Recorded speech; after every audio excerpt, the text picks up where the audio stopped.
ኤሪትራዬ ስፋይ በልኪለና ኣለና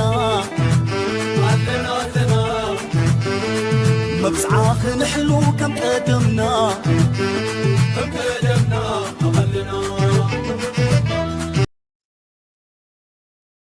ሰላም ተኸታተልቲ ናይ ቻነል ከመይ ከኒኹም ከመይ ትኾኑ ሰናይ ክትኮኑ ናይ ወትሪ ምንዮተ እዩ እዛ ቪድዮ እዚኣ ቁርብ ሕፅር ዝበለት እያ ክትከውን ብዛዕባ ዝሕጂ ዘሎ ህሉ ኩነታት ኢና ክንዛረብ ንሱ ድማ ኩነታት ናይ ኤርትራን ኢትዮጵያን እናባእሰ እናኸረረ ይኸይድ ኣሎ ኣቢ ነቲ ኣንቂልዎ ዘሎ ኩነታት በቲ ሓደ ጎስጓስ ዓበይ ፕሮፓጋንዳዊ ጎስጓስ ብኩሉ መዳይ ይገብር ኣሎ በቲ ካልእ ድማ ሓድሽ ምዕባለታት እውን ይርአ ኣሎ ኣብዚ ሎሚ ኣምባሳደር ሓድሽ ኣምባሳደር ናይ ኣሜሪካ ናብ ኢትዮጵያ መፅኡ ኣሎ ስለዚ እዚ ኦልሬዲ ዩኤስ ኣቢ ናይ መን ተልእኮ ክፍፅም ይብገስ ከም ዘሎ ንፁር ዝኾነሉ ግዜ ወይ ደረጃ በፂሑ ኣሎ ማለት እዩ ኩነታት ጎኑ ጎኑ ዝተፈላለየ ምዕባለታት ኣብዚ ናይ ትግራይ ክልል እውን ይዝረብ ኣሎ ኤርትራውያን ኣብ ኢትዮጵያ ንዘለኹም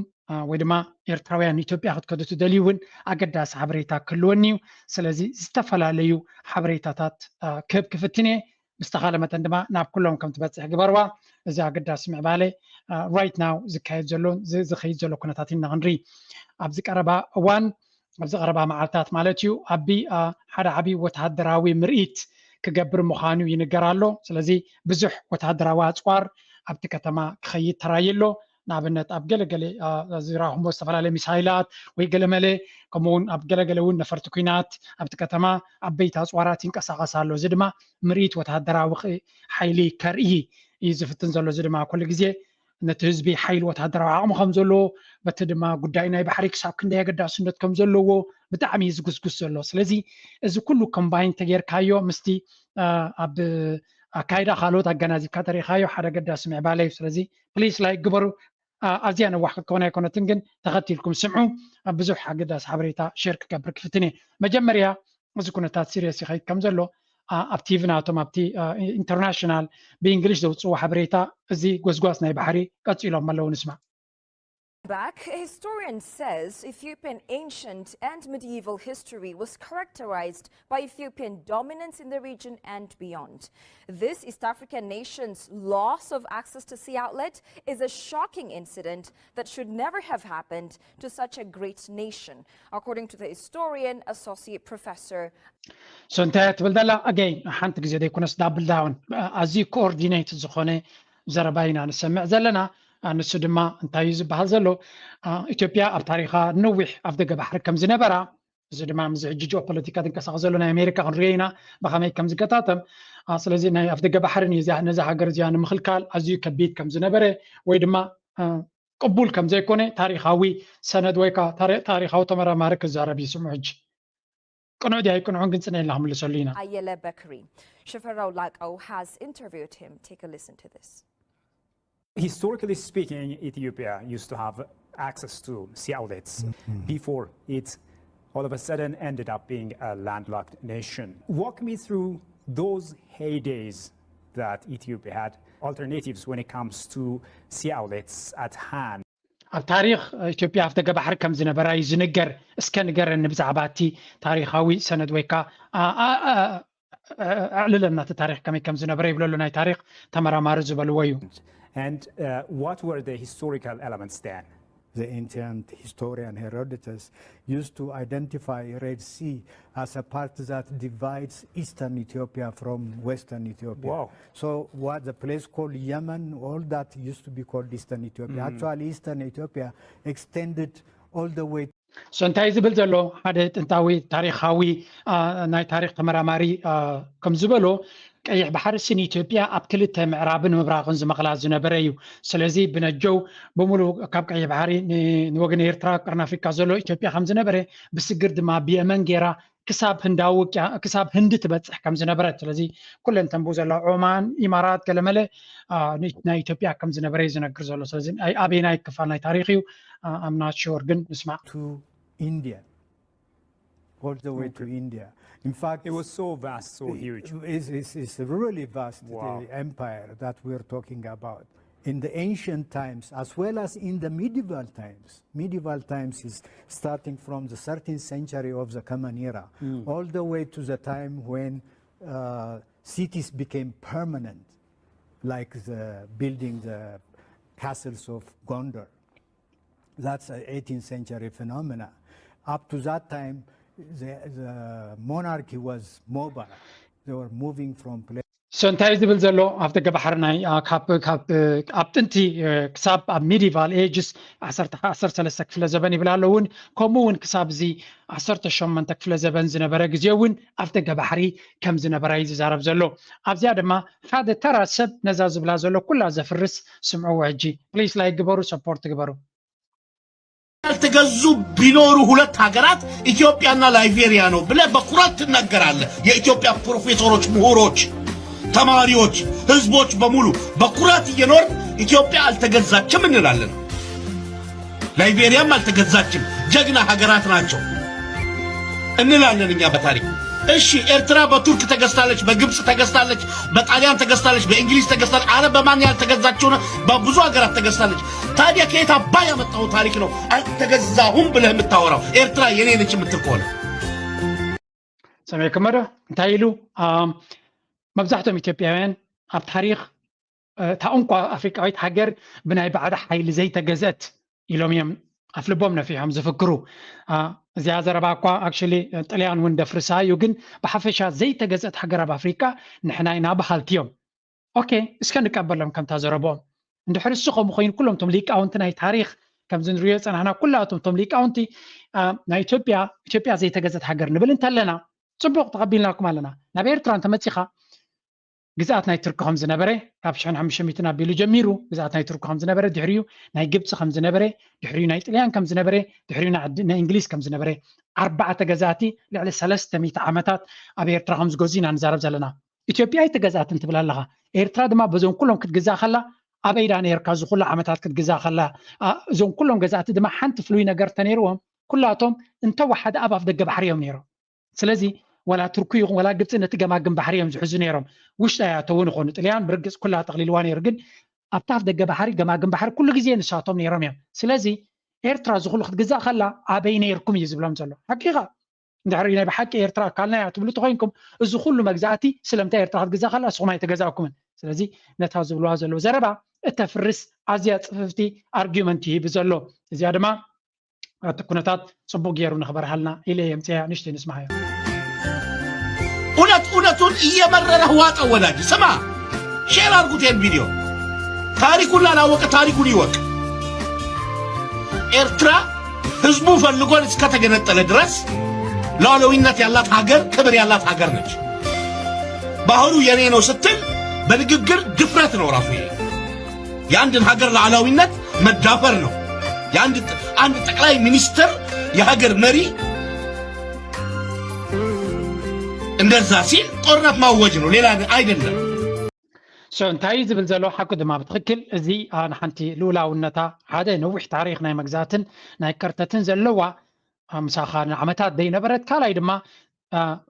عبي قد لجيرا سورا جيرات دم افسيسا تواجع ناسنتا نزرخبت حجر اكلناتنايو بحرناتنايو مبال ازي بفلاي اذا بانك الوزلو كم واجناي وق مخانو بستفل عليه هجراتنا عالم دما كخنن زقبويو الزجن كون ايرانايون كخنن اي سمعنان اسكي ابزيا هانتي اقداسي تابتاناي برايم نايت ممصا نايتي ناي وصاي امباسادر ناي امريكا نا ኢትዮጵያ መምጻና እዚያ ኩነታት ዚያን ስማያ ትልቅ ኦፖርቹኒቲ አሁን አመልጧታል ብዬ አስባለሁ በኔ አሁን በጣም ምቹ አጋጣሚ ነበረ ውስጣዊ የቤት ስራ ባይኖርብን ውስጣዊ የፖለቲካ ጣጣ ባይኖርብን ኖሮ ምዕራባውያን ኤርትራ ላይ እንዳላቸው ጥላቻ ሳይሆን እንዳላቸው ቅራኔ አንፃር ኢትዮጵያ ይሄን ቅራኔ ካፒታላይዝ አርጋ የበለጠ ኢትዮጵያ ከዚህ ቀደም ያጣችውን ትልቁን በቀይ ባህር ያላትን ተጽዕኖ ወይም ተሰሚነት ዳግም ማግኘት ይችል ነበር ማለት ነው ሰንታይ ለሰሚኩ መዶ አብዚ ዋነዚ ናይ አፍደገ ባህሪን ምርካብ ከመውን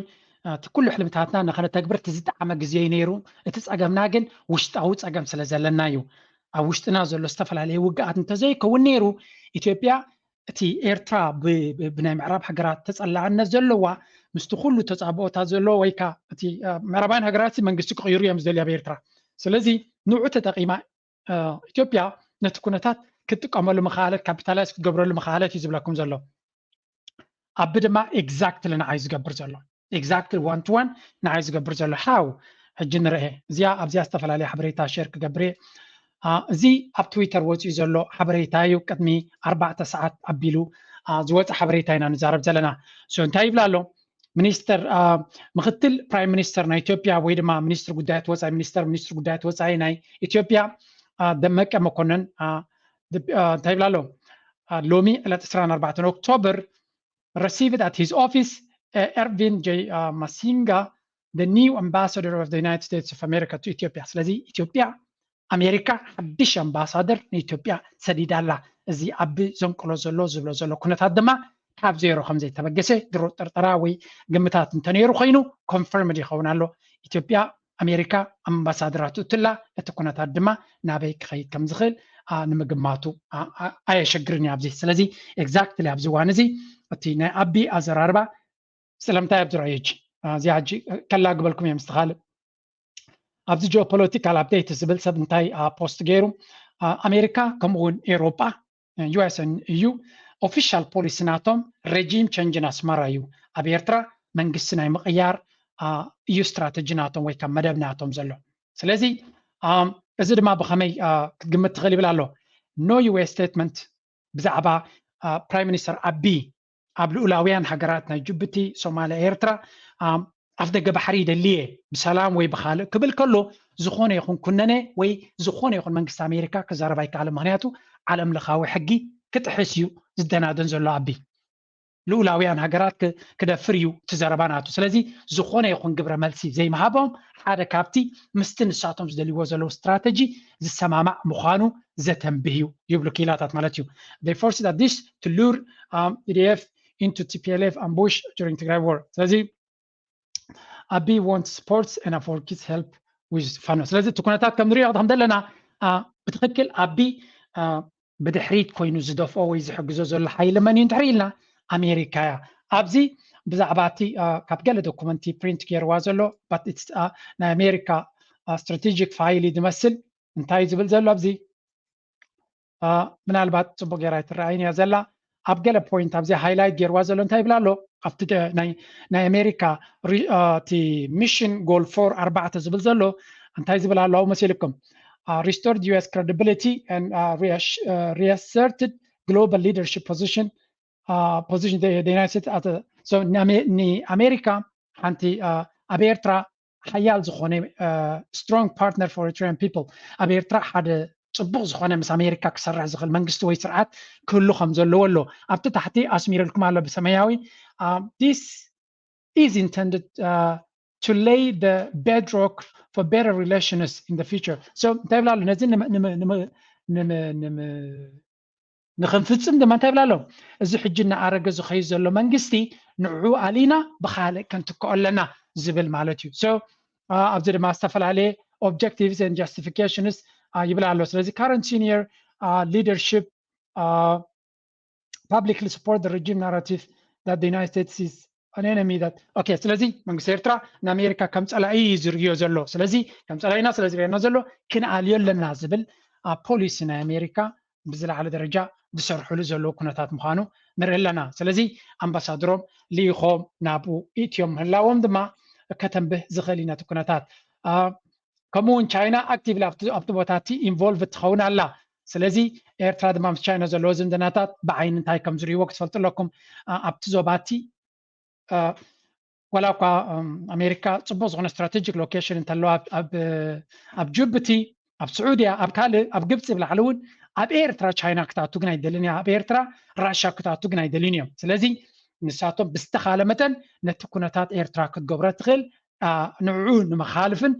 ንሱ ኣብኡታት ከይተበፅሖ ከሎ ሓደ ስጉምቲ ንክገብሩ ክውስኑ ከም ዝኽእሉ ኢና ንርኢ ዘለና ስለዚ ምዚ ምትሕሓዝ መቸም ውሽጣዊ ጉዳይ ናይ ኢትዮጵያ ናቶም ነፍሲ ወከፍ ክልል እውን ነናቶ ኣብ ምስፋሕ እዩ ኣጀንዳ እዩ ዘሳልጥ ዘሎ ንኣብነት ኦሮሞ ነቲ ዓሰብ ወሲዶም ናቶም ሃገር ክገብሩ ከም ዝሓስቡ እዩ ዝንገር ምክንያቱ ኣቢ ኣብቲ ናይ ኦሮሞ ኤክስፓንሽኒስት ዝበሃል ወይ ከዓ ንኦሮሞ ሒዝዩ ሃገር ክሃንፅ ዝፍትን ዘሎ ይበሃል ኣምሓሩ ድማ ምስ ኣንጻር እቲ ኣቢ ይቃለስኩም ዘሎ ብመንገዲ ፋኖ ንፈልጥና ስለዚ ኦሮሞ ነቲ ሓሰብ ወገን ጠቕሊሎም ሓንቲ ሃገር ክገብሩ ከም ይፍትኑ እዮም ዝብል ኣዘራርባ ኣሎ ሓድሽ ካርታ ምስኣል ዳርጋ ንቡር ተርየዩ ኣብቲ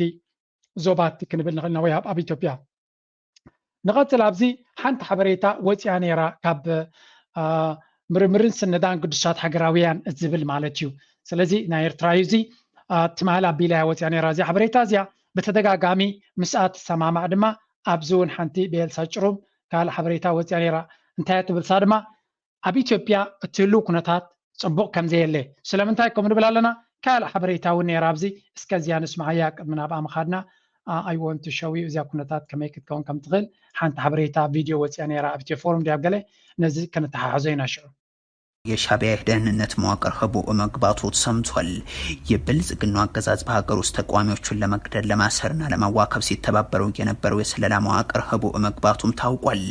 ጠቅላይ ሚኒስትር አብይ አህመድና ፕሬዝዳንት ኢሳያስ አፈወርቂ እርቅ አውርደናል ባሉ ጥቂት ጊዜያት ውስጥ በኢትዮጵያ በፍጥነት ተዘርግቶ ነበር የተባለለት ይህ የስለላና የደህንነት መዋቅር በኢኮኖሚና ፖለቲካዊ ጉዳዮች ላይ የሚሰራ እንደነበር ለኢትዮ ፎረም የደረሱ መረጃዎች ያመለክታሉ። እነዚህ የደህንነት ኃይሎች ከጦርነቱ ዜማ የጠቅላይ ሚኒስትሩን ተቺዎችና ተቋሚዎች ሲያዋክቡ የነበሩ ሲሆን በትግራይ ጦርነት ወቅት ደግሞ ትግረኛ ተናጋሪዎችን ለመሰለልና የከፋ እርምጃ ለመውሰድ የሚያስችል ፍቃድ በብልጽግናው መንግስት ተሰጥቷቸው እንደነበር ለማወቅ ተችሏል። በዚህም በብሔራዊ ደህንነት ውስጥ በኃላፊነት ቦታዎች ላይ ጭምር ይሰሩ የነበረ ሲሆን በኢትዮጵያ አየር መንገድ ውስጥም ትግረኛ ተናጋሪዎችን ለመሰለ እንታይ ዝብሉ ዘሎ እዚኦም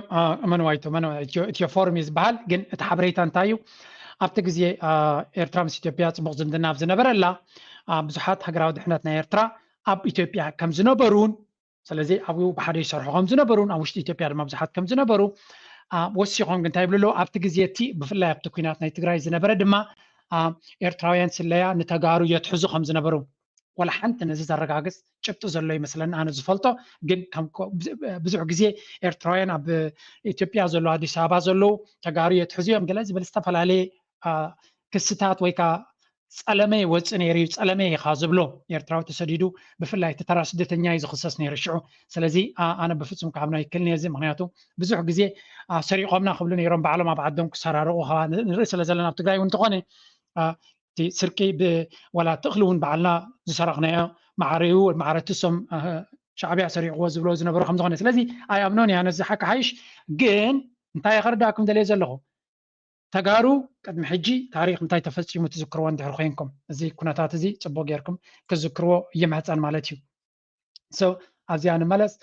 እንታይ ኣጋጢሙ ነይሩ ቅድሚ ሕጂ ኢልና ነርና ኣብ ታሪክ ኤርትራውያን ኣብ 98 ውግእ ክጅምር ከሎ ሕብሪ ዓይንኹም ደስ ኣይበለናን ተባሂሉ ክንደይ ዜጋ ናይቲ ሃገር ካብቲ ዓዲ ክስጎብ ከም ዝተገበረ ንዝክሮ ንኸውን ኢና ኩልና ሴም ሎጂክ ሕጂ ኣጋጥም ከይህሉ ክንጥንቀቕ ክንክእል ኣለና ብዙሓት ኤርትራውያን ኣብ ዝተፈላለየ ደረጃ ወይ ኣብ ዝተፈላለየ ኩነታት ተዋፊርኩም ከም ዘለኹም ኣብ ኢትዮጵያ ብዙሕ ህዝቢ ይነብር ከም ዘሎ ንፈልጥ ኣለና እዚ ኩነታት ድማ እናበኣሰ ክኸይድ ከሎ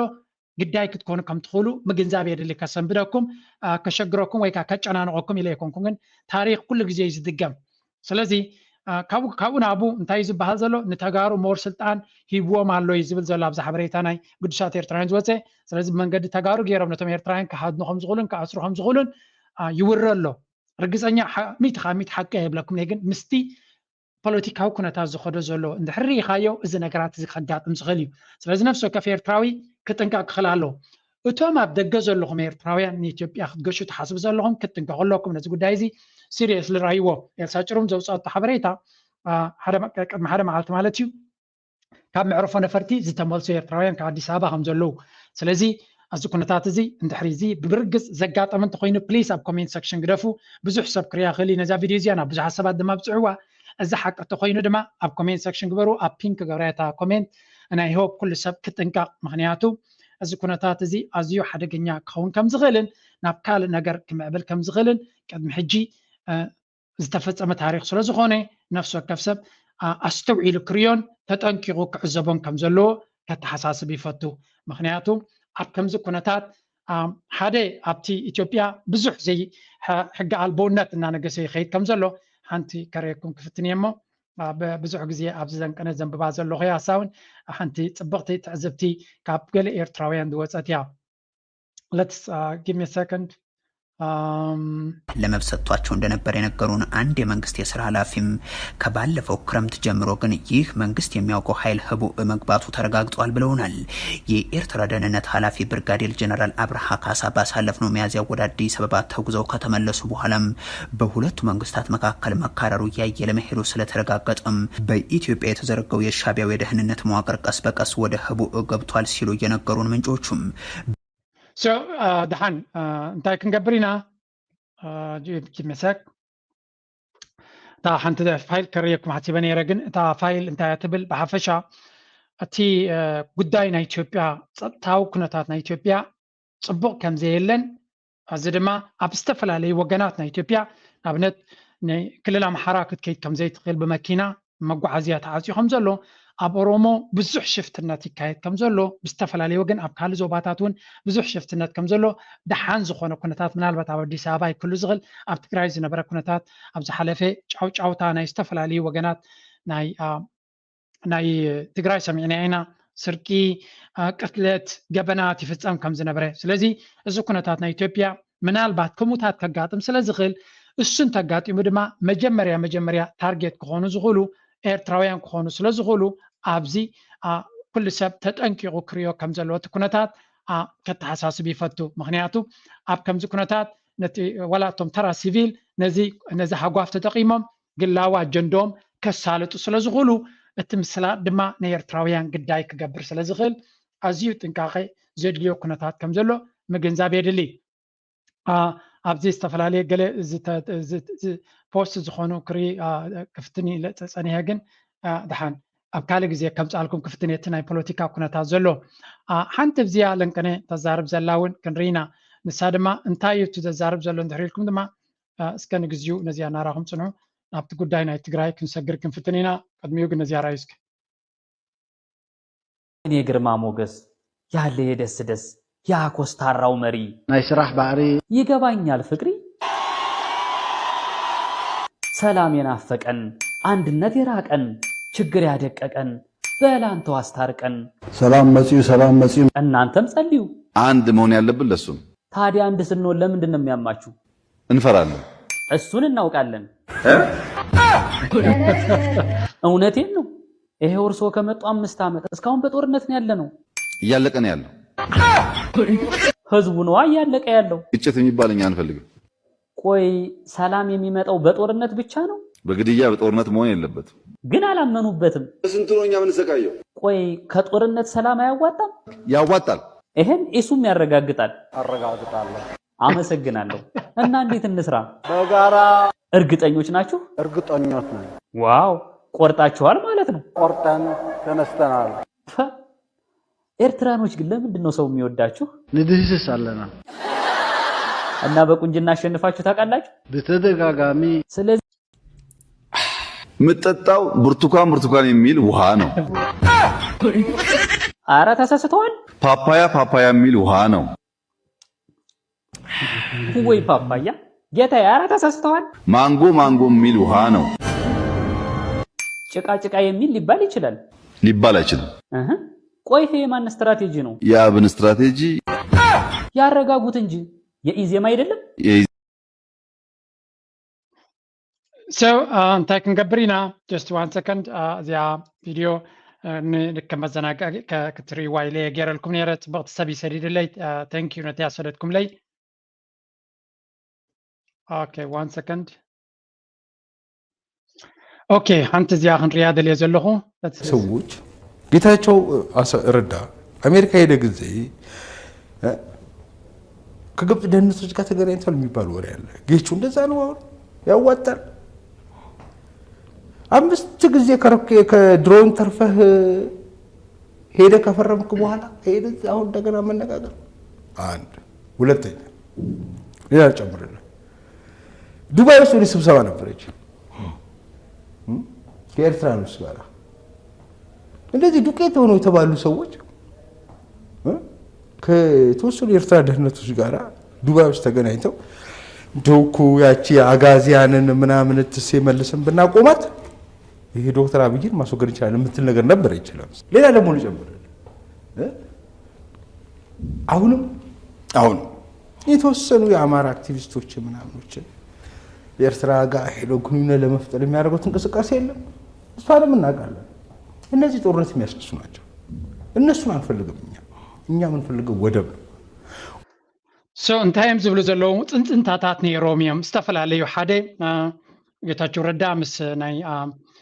ናይ ድሕንነት ናይ ወይ ሃገራዊ ድሕንነት ናይ ግብፂ ተራኺቡ ዝበሃል ፅንፅንታ ነይሩ። ካልእ መራሕቲ ናይ ትግራይ ምስ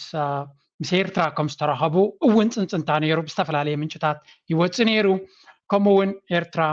ምስ ኣምሓራ ይርክብ ኣለዎም ዝብል ዘረባ ነይሩ። ኣብዚ ለንቀነ ድማ ነዚአን ሓንቲ ንእሽተይ ሓበሬታ ወፅያ ኣላ። ድሕሪያ ገምጋም ክበኩም እያ። For the leadership of Tigray to get something for Tigrayans. PM Abiy's government badly need the support of Tigray. Military support, support of people, support of TPLF, support of Tigray's season. እንታይ ዝበሃል ዘሎ መንግስቲ ኤርትራ ምስ ትግራይ ተራኺቡ ጥራይ ዘይኮነሲ ትግራይ ኣቢ እውን ይልምኖም ከም ዘሎ ወይ ርክብ ክገብር ምሶም ይፍትን ከም ዘሎ እዚ ሓደ ሓበሬታ ካብቲ ናይ ኣምሓራ እውን ብዙሕ ሓበሬታታት ወፂኡ ነይሩ። ስለዚ እንታይ ዝብል ዘሎ ኣቢ ንኤርትራ ከጥቀቲ ኮይኑ ደገፍ ናይ ትግራይ ከም ዘድልዮ ዘሎ ኦፍኮርስ ናይ ኣቢ ኩነታት ኣዝዩ ዘሕዝን እዩ። ምክንያቱ ህዝቢ ትግራይ መስዋዕቱ ዝሓዝነሉ ኣብ ዝቐነየ ኣብ ዝሓለፈ እዋን ንሱ ብዛዕባ ቀይሕ ባሕሪ ጥራይ ዝዛረብ ዘሎ ወላ ሓንቲ ግዜ ክጠቕሶም ኣይከኣለም፣ ግን ኣብቲ ውግግን ከም ዘድልይዎ ስለዚ ንረብሑ ኣቢ ምስ ዝኾነ ይኹን ሰብ ንክሰርሕን ክሓትትን ፀገም ከም ዘይብሉ ንኤርትራዊ ንትኩልና ክሓደ ከሎ ኢቭን ኣብቲ ናይ ኣምሓራ ንክሕግዝዎ ሓቲትዎም ከም ዝነበረ ዝገልፅ ሓበሬታ ኣሎ። ስለዚ እቲ ኩነታት ሕልኽልኽ ዝበለ ከም ምዃኑ መጠን ናበይ ገፁ ክኸይድ ከም ዝኽእል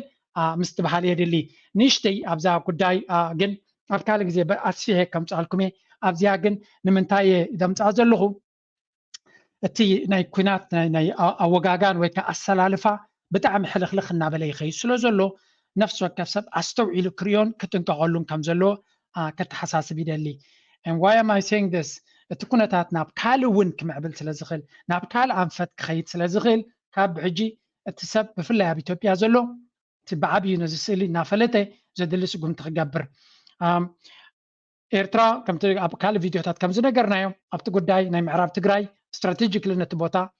ስለምንታይ ኣገዳስነት ከም ዘለዎ እስከ ንእሽተይ ኣብ ሃሽም ክነግረናዩ እዚኣ ጉዳይ እዚኣ ንስማዓያ እስከ ንዑ ከይተረፈ ኢኻ ተሃሲ ማለት እዩ። እቲ ዓለም እውን ዝረኣዮ መንጎ በዓል ስልጣን ናይ ኤርትራን ናይ ኢትዮጵያን ዝነበረ ብምንታይ ከም ዝገልፆ ኣይንፈልጥን ርክባት ካብቲ ንቡር ዝወፀ ምምልላስ ፅባሕ ፅባሕ ናብ ከምዚ ዓይነት ቁሉዕ ወራር ወይ ከዓ ቁሉዕ ዘመተ ወይ ቁሉዕ ወራር እዩ ዝሰግር ዘሎ እቲ ናይ ኢትዮጵያ መራሒ ናብ ኤርትራ ናብ ኢትዮጵያን ክመላለሱ ከለዉ ክልቲኦም መራሕቲ ከዓ እቲ ዝነበረ ሕውነት ንዓመታት ምናልባት ንሚእቲ ዓመት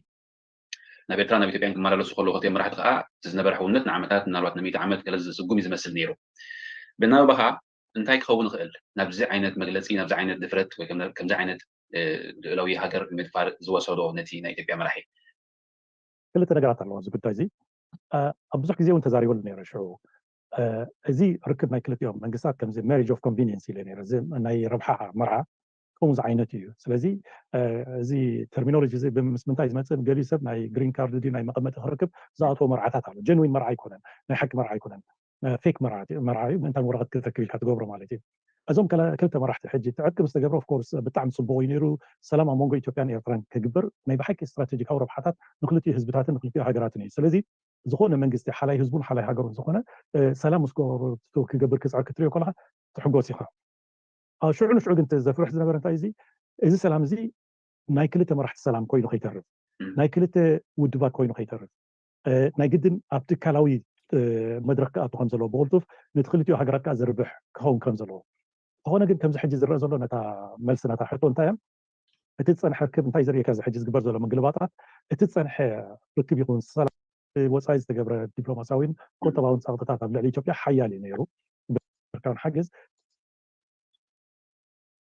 ኣምሓራ ወይ ከዓ ፍሉይ እዚኣ ድማ ቀዲማ ዝሰማነ እዚኣ ሕጂ እዚኣ ካልኦት ንሰምዓ እዚኣ ቀፂለ ዝገብረልኩም ዘሎ ሰምዑ ሓይሊ ኣምሓራን መንግስቲ ክልል ኣምሓራን ምስ መንግስቲ ፌደራል ናይ ኢትዮጵያን ምስ መንግስቲ ናይ ኤርትራን ተላፊኖም እዮም ክሰርሑ ፀኒሖም ማለት እዩ ክሳብ ሕጂ ኣብቲ ዝተገብረ ዘመተ ኣንፃር ህወሓት እቲ ናይ ህወሓት ብናይ መንግስቲ ፌደራል ናይ ኢትዮጵያ أبناء سمعنا بكالين كتو مستجمرة ناي مجمرة قداي زقبرون تاينيرو نايم حرا حطوطات قداي والك أيتن أبرايان زولو نعو جارانتي كجوريهم وسيلهم مالتي سلزي دفعتهم أبو أدلديلهم أبزي ناي إرترا حاجز تهنا في قوم أي مثلاً بزي ناي إرترا حاجز منالبات كجورو أي مخالو نيرو زي مغياتو هذه استراتيجية حساس باي كاب تجراي يوصا مستقبلو واتيوم جنت والك أيتن تي كالك رابطات ناي أمحارة يوم زبلو أمساتهم توضاتي روميهم صحيحهم تحريون استقبل بروخو حوحات فتنات نزل كبابيتات زي مخمرسو هاي تعودوا لهم كساب حجون ولا بمنجستي أبي أحمد نزل كبابيتات زي نبتنبور كمال صدو كيمال صو أبزح قلولات نايبوليتيكا قلولات أبزري اللي كنتات إتي مرجس ناي أمحارو أبز قداي زي نتصوري صنيحو أبزي واقع داقا خمسة أتو قداي والكاي نعرفهم كا ونكولين إيرتراون بحر تأساسير كايون حوحات أبز كبابزي اندحر تحت قصتهم آتيو من السودان زقبروا ركب كفوت خوني مالتي بالسودان اندحر ركبهم كفوت كوينو اتي كبابي ناي حوحات تماليسهم حيلهم عم مدلدلن تماليسهم كا عب متقعت ناي متاو عقمهم يحيلو مالتي اذا خون كفقدوا اي كل يوم تخف كيلو ملوخا وقع كخفلو يغدي سلازي تازبلص زلا نزي كبابيتات تواصاصيركا حوحات نابزي كبابي زغصو كنخيمت مكلخاليو اتي ناي حق حتو يتخالي زخون مالتي نسخه انت بناي حق منجست ديو انت بكالي مقدتات كرن حر سو كم نريو زلنا اتي السلالفه ازيو حدغኛ እናኾነ ይخيዳሎ بحكي ابز كنتات زي برغز حقنا مزراب وق كمص كم زخلون سكفت علنا انا مخنياتو امريكا اندحر الله وينا ابت كنتات اثيوبيا انت يغاطما اب كمي كنتات الله بزي يقدس زحازو حيزوم زخونه ነገር كغبرو كفتنو خوليام ስለዚህ اي هوب تمنግስት ኤርትራ برغز اتي ናይ ግብጽ حيلي انت فيديو نيراتن حجي كيتنو حنامبر ግብጽ ابز كنتات زي بزح كتساتف كمتخيل مخنياتو ናይ ኢትዮጵያ زي مرغغا ربحا سلو زلوم ساتم ኢትዮጵያ رغو هاجر كون ስለዚህ دليف بتناي نيل ጉዳይ ማለትዩ ስለዚህ ኤርትራ ولا ኳ حجون اب كبان عصوان كتاتو تخلون تلو برغز اي هوب تمنግስት ገለ ነገር ወታደራዊ نفسهم كقولوا كالاهلو كم زغلو ردو يزي وتدرا عقمنا ኤርትራ بزح سكفتات كفتر زخل አይኮነን ግን ውግ ንኸይመጽ ያነ ተቀንዲናተይ ትምኒት እዚ ሕጅ ክመጽ ዝኽእል ኩናት ሕጅ ከመን ይክሞቶ መን ይخሳገዮ ስለዚህ አይ ሆፕ እዚ ኩነታት እዚ ምስ ግብጽ ዲዩ ምስ ስዑዲያ ዲዩ ምስ ካልኦት ሽርክነታት ካልውን ካል ሓበሬታ ዘንበብኮውን እንተኾነ ካብ ኢማራት ሓንቲ ዓባይ ነፋሪት ብዙሕ ናብ አዲስ አበባ ትመላለስ ከምዚ ቀነታ ዝሓለፈት እዋን ከም ኪላታ ዝብልዎ ድማ ኣፅዋር ተሰከመት ክትከውን ከም ትኽእል ኣብዚ ቀረባ እዋን ድማ ናይ ኣፅዋር ናቱ ቅልፅሙ ወታደራዊ ዓቕሙ ንኸርኢ ሓደ ሸው ክገብር ምዃኑ ኣቢ እዩ ዝንገር ዘሎ ስለዚ በቲ ኮይኑ በቲ እቲ ኩነታት ቀሊል ክኸውን ከም ዘይክእልን ኩሉ ሰብ ድማ ኣስተውዒሉ ክሪኦ ዘለውን እቶም ኣብኡ ዘለኹም I am really sorry እንታይ ከጋጥም ይኽእል ግን ብዝተኻለኩም ንኹሉ ድልዋት ክትኮኑ ግን ምሕፅ እንታይ እዩ because at the end of the day እቲ ኩነታት ብከምዚ ዘለዎን ተቐፂሉ ሕማቅ ክኸውን ከም ዝኽእል ይርዳእኒ እዩ ቅድሚ ሕጂ ስለ ዘጋጠመ ድማ ሕጂ ኣይገብርዎምን እዮም ኣይንብል ኢና ኣቢ ድማ ከም ዝበልክኹም ትማሊ ኣሽሓት ህዝቢ ኣብ ትግራይ መይቶም ናቶም ስኽፍ ከይበሉ ኣብ ካልእ ውግእ ናይ ኣምሓራ ብድልየቱ ዘበገሶ ዝኾነ ፀገም እውን ኣይነበሮን ንኣምሓራ ዝኾነ ገይሩ ከደቃቕሶ ይኽእል ነይሩ ግን እዚ ሰብ እዚ ናብቲ ናይ ሰሜን ዘሎ ስትራቴጂ ናቱ ንክልትዩ እቲ ሰሜን ሳልሳይ ወሲኽካ ኤርትራ እውን ንክደክም ስለ ዝደሊ ዘሎ ይድበሃል ነቲ ሰሜን ሓይሊ ጠቕላላ እቲ ናይ ኦሮሞ ሓይሊ ክሕይል እንድሕሪ ኮይኑ እቲ ብሰሜን ዘሎ ኩሉ ወገናት ክደክም ኣለዎ ዝብል ኣካይዳ ወይ ከዓ ፊሎዞፊ ስለ ዘለዎም እዚ ድማ ኣብቲ ዝኸድዎ ዘሎ መንገዲ ብዙሓት ሰባት ዝበልዎ እዩ እንታይ ኢና ክንዕዘብ ንኽእል ኣብዚ እዚ ኣሜሪካ ኢዳ ኢትያትሉ እንተላ ወይ ድማ ኣሜሪካ ብድሕሪ ትደፎ እንተላ እቲ ኩነታት ናብ ዝኾነ መንገዲ ክኸይድ ይኽእል ናይ ሆፕ እቲ መንግስቲ ኤርትራ ድማ ዝኾነ ይኹን ባክኣፕ ፕላን ወይ ከዓ ኦፍኮርስ ስትራቴጂ ህልዎ ኸውን ያ ውሽጢ ዓዲ ግን ዲፕሎማቲካሊ ካብቲ ቅድሚ ሕጂ ፍልይ ዝበለ ፃዕሪ ገይሩ ነቲ ኩነታት ምስ ኩሎም መሻርክቲ ከም በዓል ስዑድያ ድዩ ከም በዓል ገለመለ ምስካቶም ተሻሪኹ ብዝተኻለ መጠን ውግእ ከም ዘይመፅእ ክገብር ይኽእል ይኸውን እቶም ዝኾነ ነገር ትፈልጡ ኣብ ኮሜንት ጌርኩም ነቲ ህዝቢ ከረጋገፅ ዝኽእል ትበልኩሞ ፀሓፊ ይኹን ምክንያቱ ኣነ እቲ ዘሎ ሓበሬታ እምበር ሓስየ ንሰብ ብዙሕ ክረጋጋ ኣይደልን ሪዝ ወርዲዝ እቲ ዘሎ ከም ዘለዎ እዩ እዚኣ ከም ንሪኦ ኣለና ኢትዮጵያ ውሽጣዊ ጉዳያታ ብዙሕ ፀገማት ኣለዋ እሱ እውን ሓደ ቫሪያብል ክኸውን ተገበት መንግስቲ ክጥቀመሉ ምክንያቱ ያ ከምቲ ንሱ ብኩሉ መንገዲ ከጥቃዕ ዝፍትን ዘሎ ተኣቢ እቲ መንግስቲ እውን ብኩሉ መንገድታት ክጣፋእ እንተዝኽእል እውን ልዕሊ ኩሉ ኩናት ከይጀመረት ኩነታት ሓደ መዕለቢ ክረኽበሉ ዝኽእል መንገዲ ናተይ ትምኒቱ እዩ እምበር ነዚያ ሎሚ ቪድዮ በዚያ ክዛዝመልኩም ኩሉ ሰብ ብፅቡቅ ክከታተሎ ነቲ ኩነታት ኣነ ድማ እንታይ ኣሎ ርየ ሓበሬታ ኩሉ ናባኹም ከምፅኦ ክፍትነ ኣብ ግዜኡን ሰዓቱን ናባኹም ክቅርቦ ክፍትነ ንስኻትኩም ድማ ነዚ ቻነል ሰፖርት ግበሩ ላይክ ግበሩ ኮሜንት ግበሩ ኣባላት ናይዚ ቻነል ኮኑ እናበልኩ ናይ ሎም ኣረሳብ ዝኽንውዲና ኣብ ካልእ ኣርእስቲ ክሳብ ንራኸብ ፅቡቕ ይምንየልኩም ቻው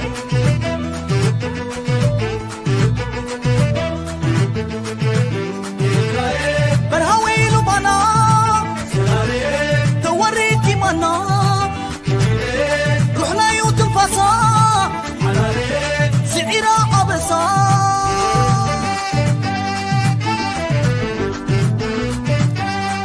عجوني اريتراي صغفاي بلقي لنا لنا مبزعاخ نحلو كم قدمنا